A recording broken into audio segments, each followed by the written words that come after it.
one of the things that happens during an incident, and this is like a state of mind thing that the security standards don't talk about at all, is when there's a fire burning, people's adrenaline kick in, right? Their fight or flight response kicks in, right? And in that moment, the reason you want to have a plan is so that you can pack, 10 months of planning and thinking, right, into a document that does not require you to think when you're in that state.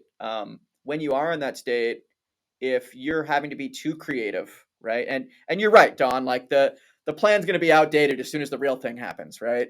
But if you're having to become too creative in that moment, um, human error can be your worst enemy, right? A small incident can turn into a really, really big incident if you're rushed and you're doing things you wouldn't normally do, right?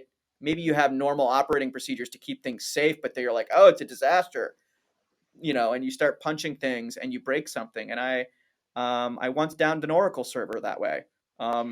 And We've all had that one, right? So, and in the same manner, right? We all have incident response can be super simple, right? It's down to the point of, oh, we've lost a drive in something. That's still an incident response. We have to go fix that in some way, shape, or form. And we had a client that had a really good incident response plan, and they had things in place for loss of electricity and loss of this and loss of that.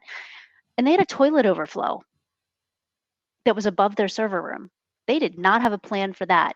So it was super simple thing that can happen to anybody that they just didn't have a plan for, because what's the possibility of a toilet overflowing that would possibly adjust how you'd have to deal with your server cabinet or your server room or something like that. That wasn't in their list of things to deal with. So that's why I'm saying, like, make your plans generic enough that you can follow them no matter what happens, and not be so specific that you can't see the forest for the trees.